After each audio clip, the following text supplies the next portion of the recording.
은퇴 후 당신의 집은 최후의 보루입니까? 아니면 첫 번째 현금 인출기입니까? 퇴직 후 매달 들어오던 월급이 끊겼을 때 우리에게 남은 가장 크고 든든한 자산. 바로 평생을 바쳐 마련한 집 한 채입니다.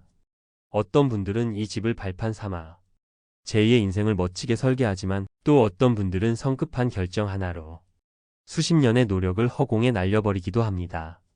오늘 이야기의 시작은 그랜저 타던 부부의 추락이라는 제목의 한 언론 보도입니다.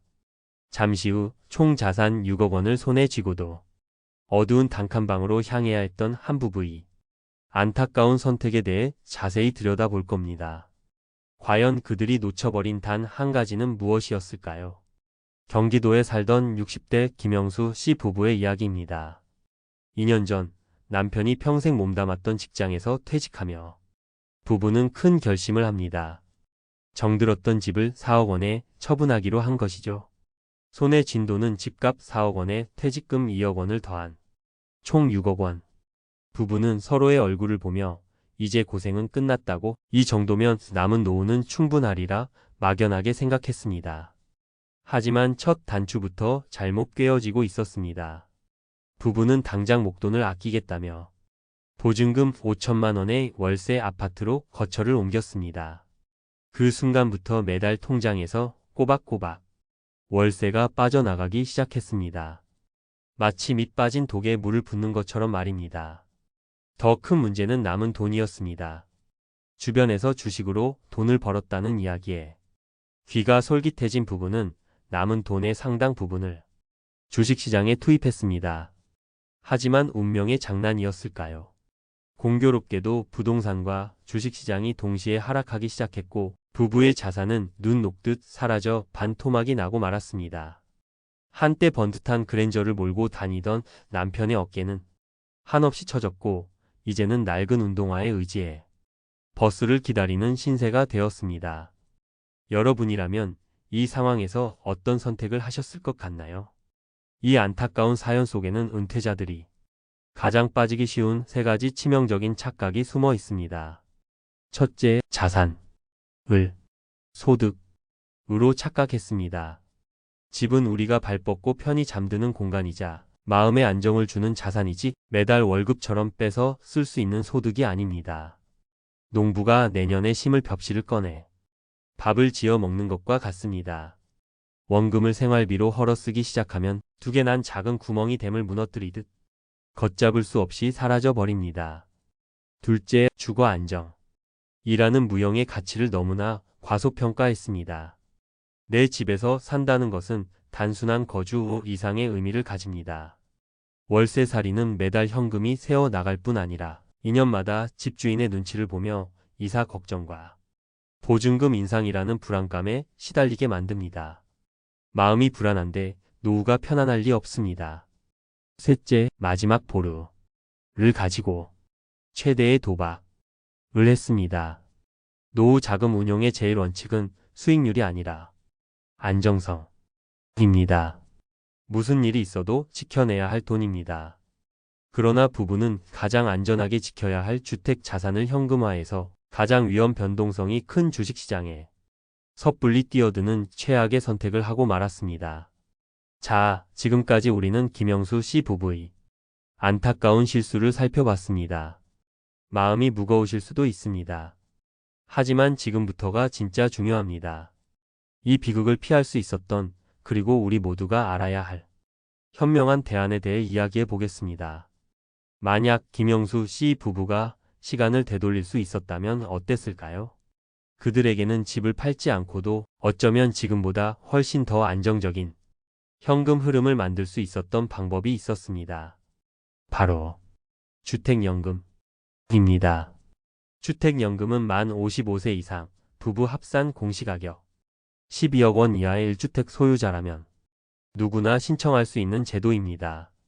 김 씨 부부의 4억 원짜리 집을 기준으로 했다면 정확한 금액은 연령에 따라 다르겠지만 매달 100만 원 안팎의 돈을 평생 월급처럼 받을 수 있었을 겁니다.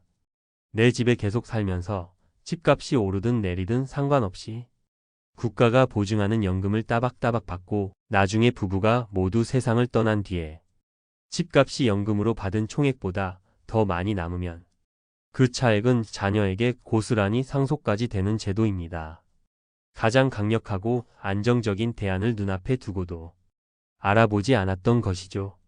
부부의 또 다른 결정적 실수는 퇴직금 2억 원의 사용법이었습니다. 이 귀한 돈을 일시금으로 받아 위험한 투자에 쏟아부은 것이 두 번째 패착이었습니다. 현명한 은퇴자들은 퇴직금을 곧장 개인형 퇴직연금, 즉 IRP 계좌로 옮겨서 관리합니다. 왜냐하면 IRP 계좌 안에서 연금 형태로 나눠 받게 되면 일시금으로 받을 때 내야 했던 무거운 퇴직소득세를 30%에서 최대 40%까지 크게 절감할 수 있기 때문입니다. 세금만 아껴도 수백만 원입니다. 또한 계좌 안에서 안정적인 펀드나 예금으로 굴리면서 불어나는 수익에 대해서도 당장 세금을 떼지 않아 돈을 버는 복리 효과를 고스란히 누릴 수 있습니다. 제2의 월급 통장을 만들 절호의 기회를 스스로 걷어찬 셈입니다. 반면 비슷한 상황에서 다른 선택을 한 분도 계십니다.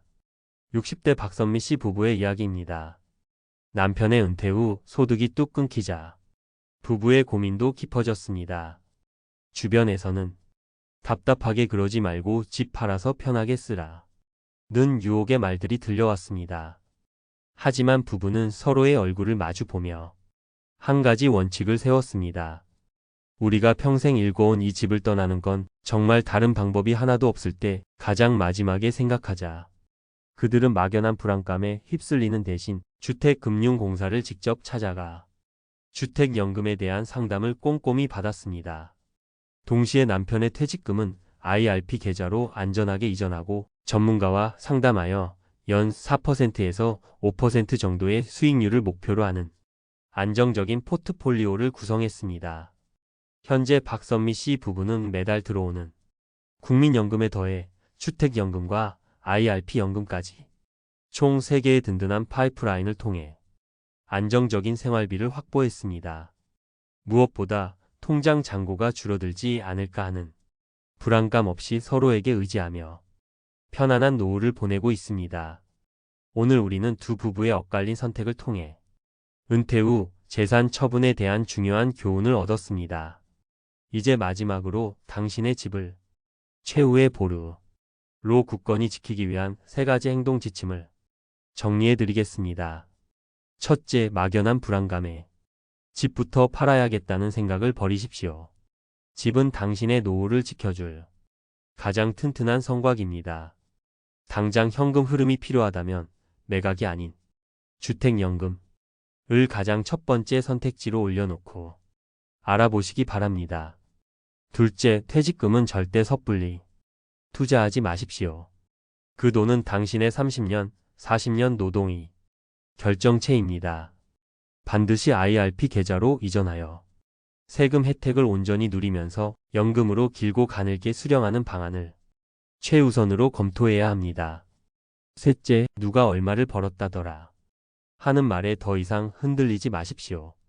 노후 준비의 핵심은 일확천금이 아니라 지속 가능한 안정입니다. 뜬구름 잡는 대박의 꿈보다 내 손에 쥐어진 자산을 어떻게 하면 가장 안전하게 가장 오래 쓸 수 있을지를 고민해야 합니다. 오늘 당장 나의 연금 자산을 다시 한번 점검해 보시고 부족한 현금 흐름을 어떻게 메울 수 있을지 차분히 계획을 세워 보시길 바랍니다. 준비된 노후는 결코 우리를 두렵게 하지 않습니다. 오늘 이야기가 당신의 빛나는 제2의 인생을 준비하는데 작은 등불이 되었기를 바랍니다. 내용이 도움이 되셨다면 구독과 좋아요 버튼 한 번씩 부탁드립니다. 또한 비슷한 고민을 하고 계신 분들이 있다면 댓글을 통해 여러분의 소중한 생각과 경험을 함께 나눠주시면 좋겠습니다. 여러분의 모든 날들을 응원하겠습니다.